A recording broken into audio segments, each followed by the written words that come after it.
Okay, so let's picture this. You've put in the hours. You've absolutely mastered the verb conjugations, maybe even the tricky ones. Yeah, you know your grammar inside out. Exactly. Yeah. You know the difference between, I don't know, a subordinate clause and a misplaced modifier. You could probably write a technically perfect memo in English. Right. On paper, you're flawless. But then Mhm.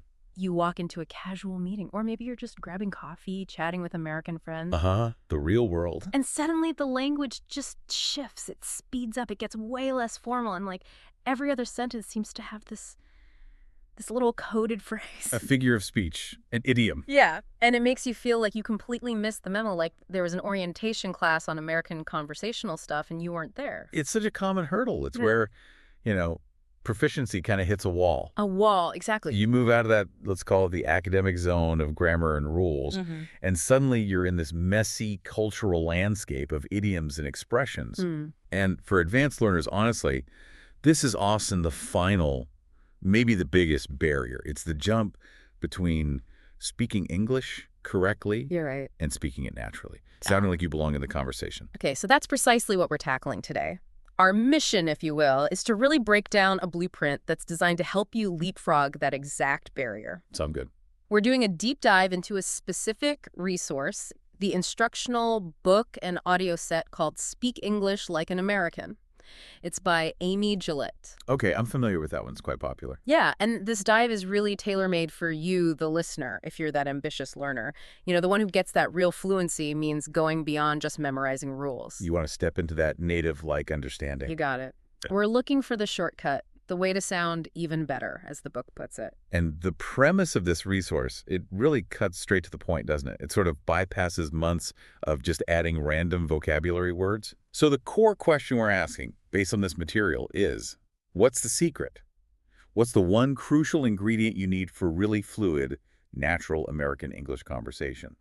And the answer, according to this book, It's really focused. It's uncompromising, actually. It says true fluency, the kind you're after, only comes through sustained practical mastery of these high-frequency, tricky idioms and phrases. idioms, that's the secret sauce. That's what they argue. It's all about the idioms. So let's start by really digging into the problem that this book, Speak English Like an American, is trying to solve. Okay. Once you, the learner, get to a decent level, say standard B1, maybe B2 proficiency, Yeah. you can function right. You can make yourself understood. Yeah, you can get by, you can order food, ask for directions, handle basic work tasks. Exactly. So the problem isn't really about knowing more grammar rules at that point. The real issue becomes, well, instant decoding. Decoding, what do you mean? These idioms, these common expressions, they're like cultural shortcuts baked into the language. They pop up everywhere, constantly, in casual talk. And the tricky part is they completely defy that literal word-for-word translation approach. Right, that distinction is huge. The gap between what the words literally mean and what the phrase actually means in context. That creates this massive, like, cognitive load, doesn't it? Totally. Think about if someone says, that meeting really went south, and you, the learner, are stuck trying to figure out, okay, which geographic direction did the meeting physically travel in? Uh-huh. Yeah, picturing the meeting room, getting up and walking away. You've already missed the next 2 or 3 sentences of the conversation while your brain is doing that mental calculation. So the gap isn't just linguistic, it's temporal. It's about keeping up with the speed. That is such a critical point. The speed of comprehension is absolutely key to feeling fluent in a conversation. Because think about how a native speaker processes an idiom like kick the bucket or bite the bullet. We hear it as one single unit of meaning, instantly. Right, it's like one concept. Exactly. But if you, as a learner, have to stop, mentally unpack the phrase, translate each word, bite, the bullet, your processing speed just plummets. And the conversation feels jerky, stop-start. Yeah, and you constantly feel like you're lagging behind, excluded from the natural rhythm and flow of the conversation. This resource, Speak English Like an American, basically promises to eliminate that delay. Okay, so it's aiming to speed up your brain's processing of these specific chunks of language. Precisely. And what I find really interesting is this promise of a dual benefit. It's addressing both sides of that conversational lag you mentioned. Oh, so? Well, the material explicitly says that mastering these particular idioms will help you not only to speak better, produce language that sounds more natural, Using the idioms yourself. but also, maybe even more importantly, to understand Americans better. Yes. That emphasis on comprehension is so often glossed over in language teaching, but it's crucial. Totally. Because it's one thing to learn how to say, oh, the boss is on the fence about the new proposal. Right, you can memorize that phrase. But it's a completely different skill to instantly recognize what that means about the boss's position. When you hear someone drop that phrase really quickly in a hallway chat, maybe mumbled a bit. Exactly. You need to catch it on the fly. This resource really aims to close that comprehension loop. So it's trying to transform you from someone who just knows English words and grammar into someone who can actually process real-time American conversation smoothly, almost subconsciously. which effectively moves the goalposts for learning, doesn't it? It stops being about just reciting grammar rules correctly. Yeah, it becomes about something more like social currency. Social currency, I like that. Explain. Well, using idioms correctly and understanding them instantly signals a certain level of cultural competence. It shows you're familiar, you're comfortable, you're sort of in the know. Right. It helps you fit in, feel integrated, whether that's making friends or just navigating the office politics. Absolutely. It helps build rapport. But, okay, playing devil's advocate here for a second. Are we absolutely sure that focusing so heavily, almost exclusively on idioms is the ultimate key? Or is it maybe just one important piece of the puzzle? A powerful foundation, perhaps? That's a fair question. The source material itself, though, is pretty definitive on this. It really posits that mastering these common idioms is the essential bridge you need to cross. Okay. And they back this up by emphasizing that the approach isn't just theoretical, it's proven, apparently. Oh, so? The resource makes a point of stating clearly that, quote, thousands of people in the United States and around the world have already boosted their English using this specific method. Ah, so there's a track record, social proof. Exactly. It suggests that this idiom barrier is a pretty universal challenge for learners everywhere, and that this particular structure has successfully helped people overcome it globally. Okay, that makes sense.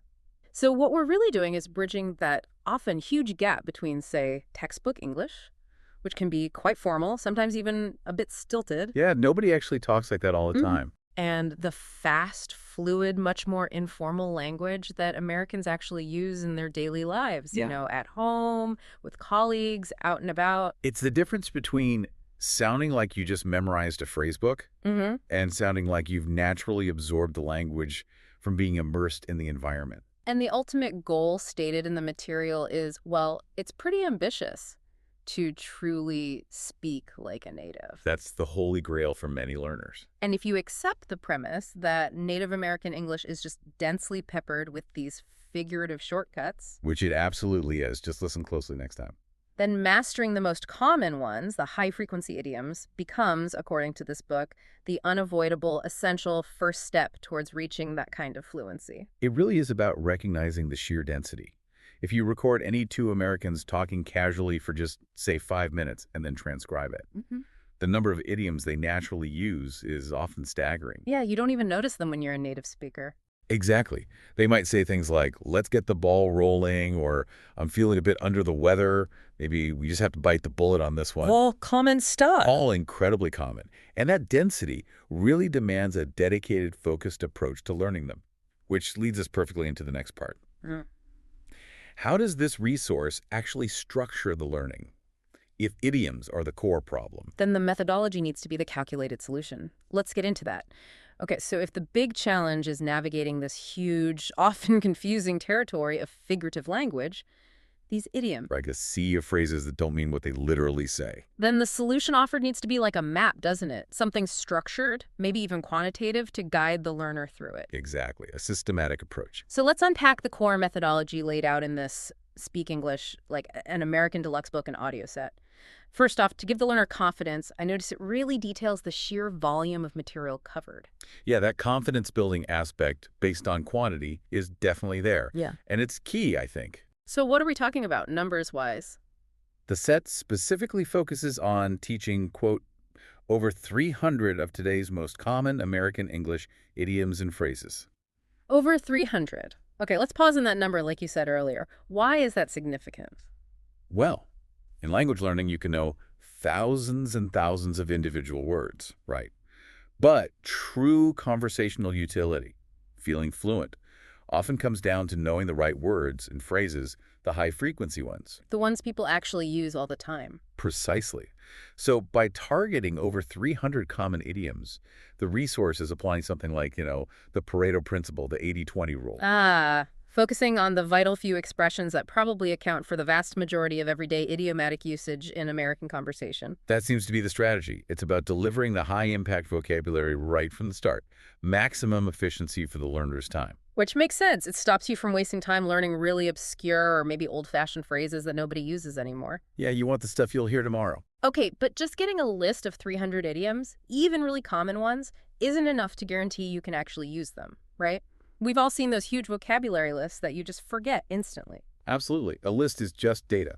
Fluency requires integration. So what's the critical challenge here? It must be the system for actually retaining these phrases, right? Mm-hmm. How does the instructional design help you internalize them and, crucially, use them naturally without sounding weird? This is where the methodology really tries to tackle the inherent difficulty of idioms, because they aren't logical word-by-word things. You can't usually deduce the meaning. They rely heavily on context for you to remember them and use them correctly. Yeah. So the material directly addresses that how do I actually use this without sounding awkward problem. How? It does this by including, for each and every idiom, several usage examples. Okay. Not just one example, but several. Yes. And this is crucial because it immediately shows you the typical context, the kind of situation where the idiom fits naturally. It demonstrates the appropriate setting and often the emotional nuance or tone that goes with it. That focus on nuance feels absolutely non-negotiable for idioms. They're so context-dependent. Totally. Like, think about the phrase, break a leg. If you just saw that on a list with a definition like good luck. You might misuse it horribly. Yeah. Without those contextual examples, you might not grasp that it's used almost exclusively to wish someone good luck right before a performance, a play, a concert, maybe a big presentation. Exactly. Saying it before someone takes a math test would just be weird. Right. So the usage examples anchor that abstract meaning to relatable, specific, and hopefully memorable situations. You've got it. The learner isn't just getting a definition from a dictionary. They're essentially getting a little user manual for social interaction using that phrase. Okay, that's good. But examples alone might still not be enough for real retention. How do they make sure it sticks? Well, the real engine for retention, the thing that prevents this from just becoming another forgotten vocabulary list, seems to be the built-in feedback loop, practice and correction. Okay, tell me more.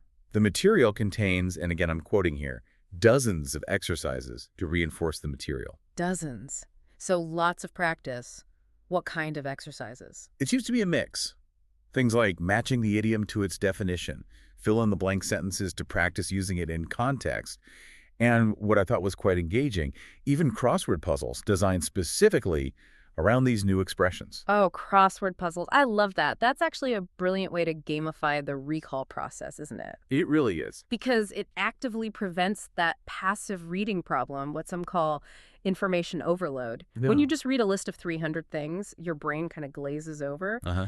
But when you're forced to actively retrieve that specific idiom, maybe it's the deadline is looming, we really need to get cracking, and you have to make it fit into a certain number of boxes in a puzzle. That active retrieval, that little mental struggle. Yeah, that's what actually solidifies the knowledge in your memory. It's active recall practice. And that forced retrieval is powerful, but it's made even more effective by the immediate feedback. The ability to instantly check if you got it right. The answer key. Exactly. The material comes with a complete answer key. So the learner can do an exercise, check their work immediately, and correct themselves right away. Which is so important from a learning perspective, right? That immediate self-correction. Absolutely crucial for effective self-study.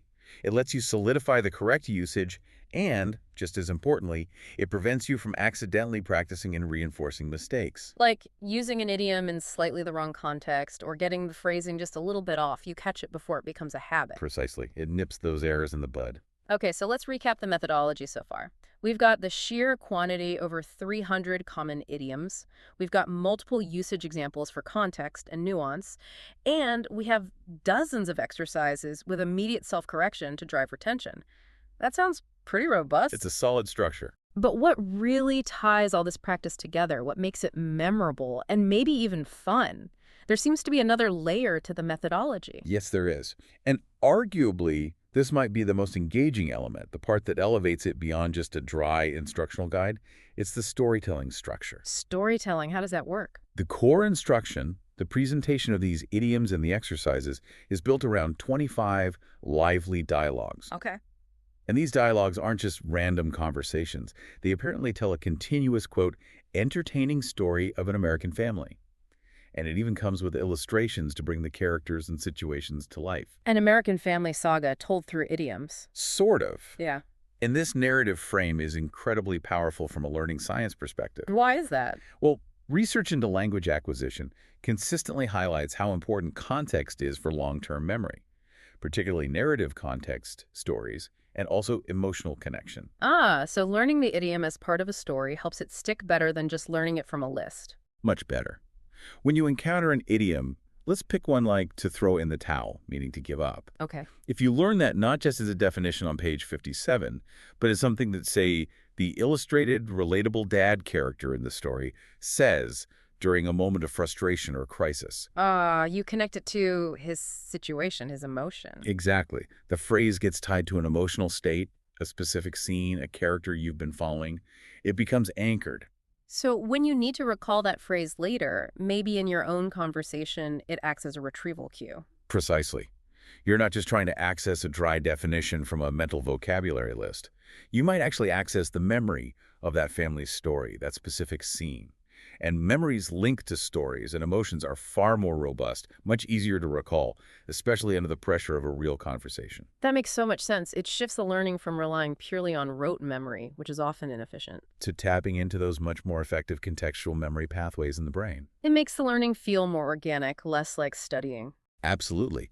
Imagine trying to explain what it means to pull someone's leg, to tease them playfully. Yeah. If you just learn that phrase in a vacuum, it might be hard to remember the exact nuance. Is it mean? Is it funny? Right. But if you learned it as part of one of those dialogues, where maybe the teenage daughter character is clearly, playfully teasing her dad, and there's even an illustration showing their relaxed, smiling body language. Then the meaning, the feeling of the phrase becomes indelible, unforgettable. Exactly. This narrative structure aims to ensure that those 300-plus idioms aren't acquired as just isolated bits of data. They're learned as actual tools of social communication, used by engaging characters in relatable situations. Making the whole learning process much more integrated and hopefully effective. That's the goal. Okay, so we've talked about the what the idioms and the how, the methodology with examples, exercises, and the family story. But now we need to shift focus from the written page to the reality of spoken language. We have to talk about sound. Absolutely critical. Yeah. Especially for idioms. Because these phrases, unlike maybe more formal written sentences, often sound completely different when they're actually spoken naturally by a native speaker, right? Oh, dramatically different sometimes. Which is why the audio component that comes with this set, the included CD, feels so essential. It's not just a nice add-on. It seems fundamental if you're really aiming for that native-like fluency. I agree completely. You can think of it like this. The book gives you the sheet music, Okay. but the audio CD lets you hear the song actually performed, live, with all the nuances. Good analogy. So what are the specific functions of the audio according to the material? It seems to serve two main closely linked purposes. First, it allows the learner to actually listen to those 25 dialogues being performed by native speakers. So you hear the family story come to life. Exactly. And second, by listening and perhaps shadowing, it directly helps the learner improve their own authentic American pronunciation. Okay, pronunciation practice makes sense for any language learning. But why is listening so particularly crucial for mastering idioms beyond just general pronunciation? That's a great question. It's because the way these idiomatic phrases are actually pronounced in fast, casual, everyday speech is often where the biggest gap lies between textbook knowledge and real-world understanding. It's where, as they say, the rubber meets the road. Okay. So it's about how the sounds change in connected speech. Precisely. It's where those linguistic principles of reduction and blending become incredibly important. Reduction and blending. Can you break those down a bit? Sure. So a learner who only knows an idiom from the written page will likely try to articulate every single word very clearly, very distinctly. Right, pronouncing it carefully like they learned it. But native speech, especially informal American English, is inherently efficient. We tend to smooth things out. Words aren't usually pronounced as separate, crisp little units. They blend together. Okay. Consonants at the end of words might disappear or change.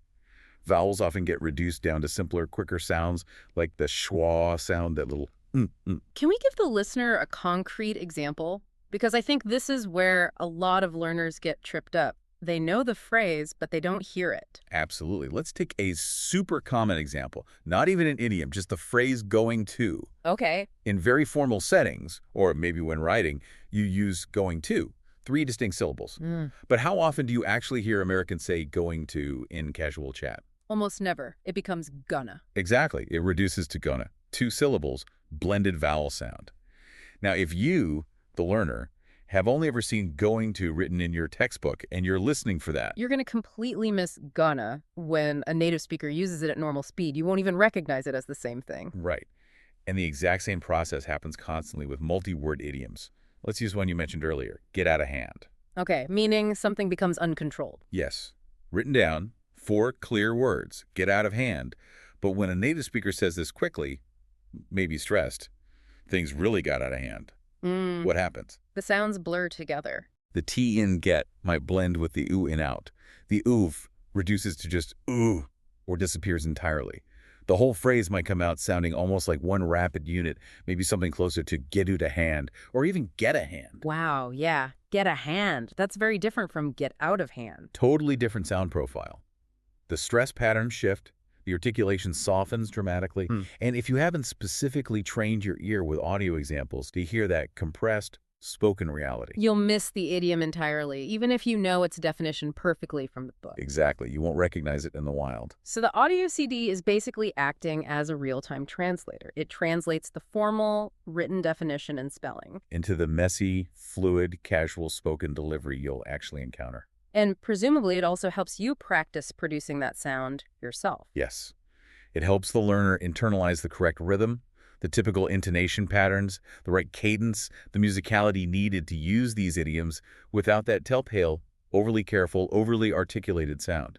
The sound that immediately flags someone as a non-native speaker, even if their grammar is perfect. Right. Using the idiom correctly isn't just about the words. It's about delivering it with the right melody and timing. It's like oral camouflage, you said, helping you blend in sonically.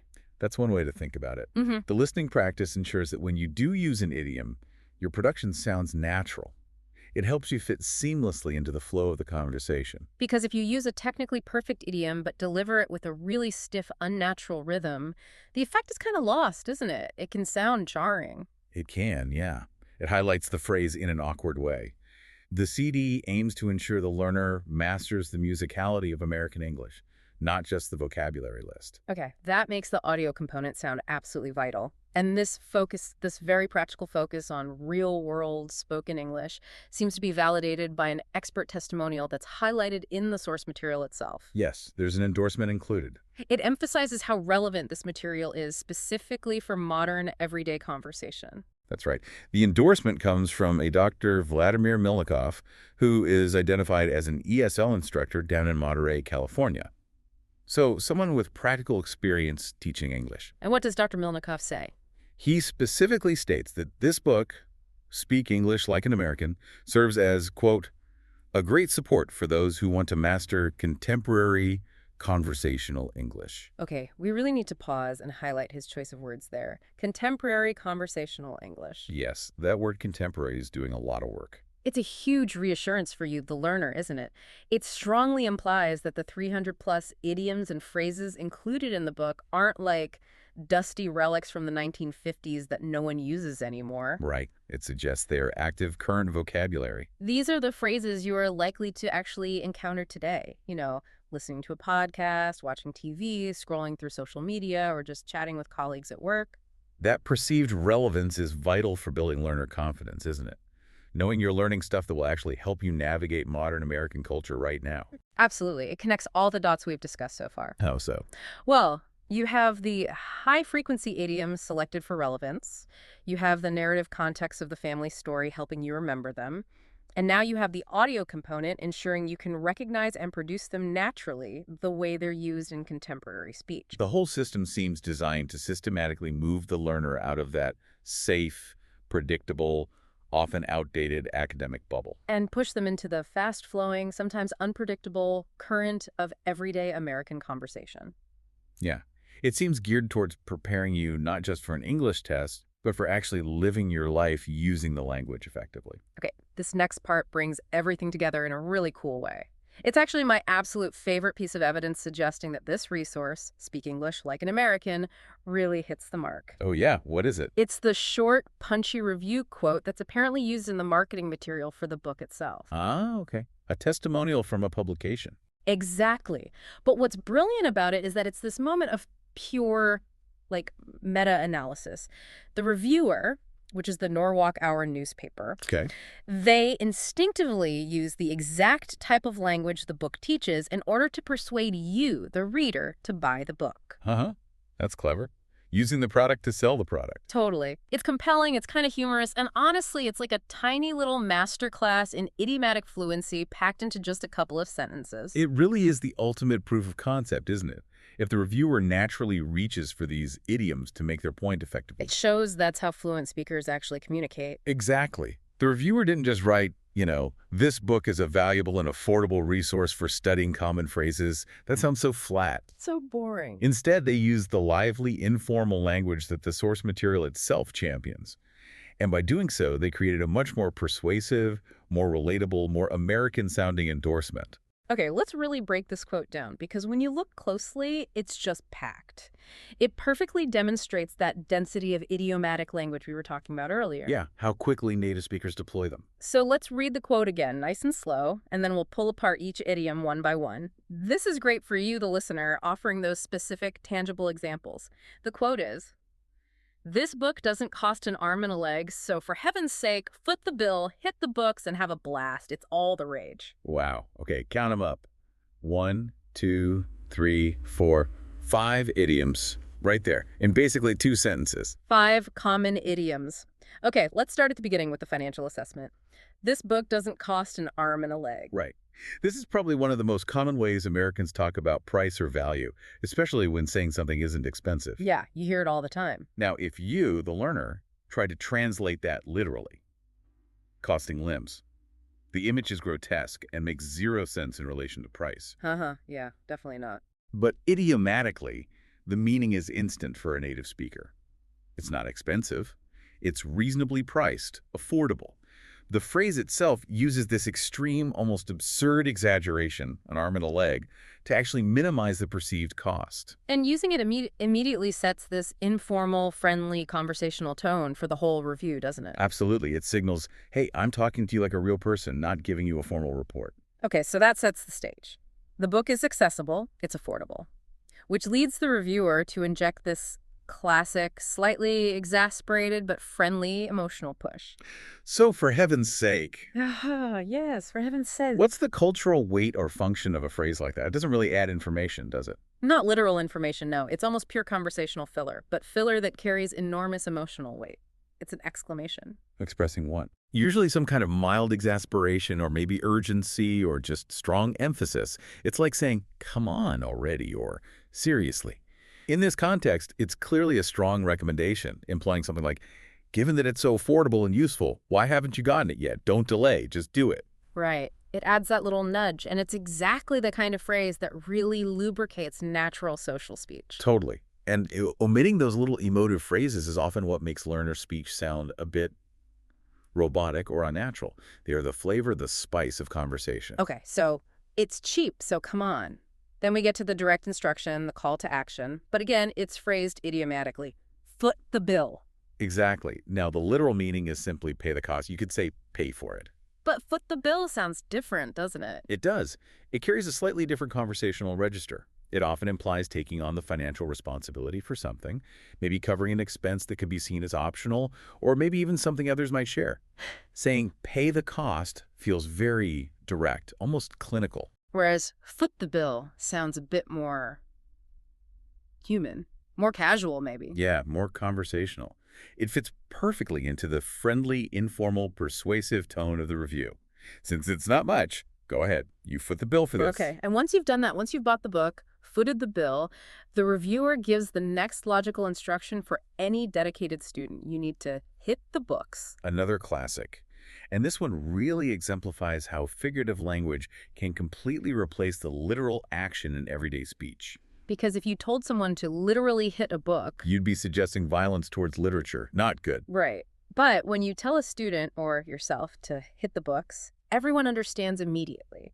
It's a highly specific, very common, and informal command. Meaning what exactly? It means study hard or start studying intensely, maybe cram for the test. It really conveys a sense of focused effort, urgency, and diligence. Yeah, it feels much more active and engaged than just saying study the material. Yeah. It's got energy. It does.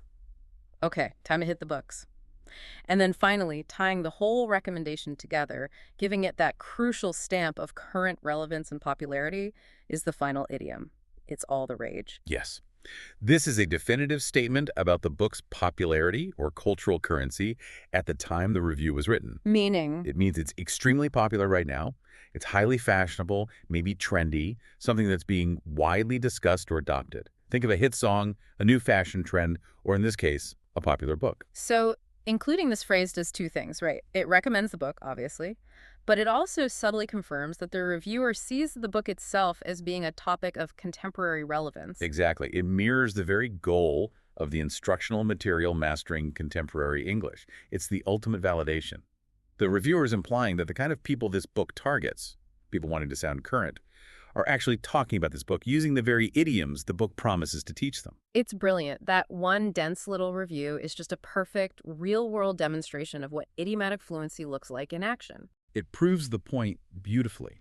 It shows that without those 5 simple, common idioms, the review would have been technically correct, English, sure, but utterly flat, maybe even boring. Lifeless. But with them, it becomes persuasive, it has humor, it flows, it sounds authentic, and that resulting fluency, the ability to communicate not just with clarity, but with that added layer of cultural competence and naturalness, that's the ultimate promise being delivered to you, the learner. #tag outro. Okay, so let's try to synthesize the key features and takeaways from this deep dive into Speak English Like an American.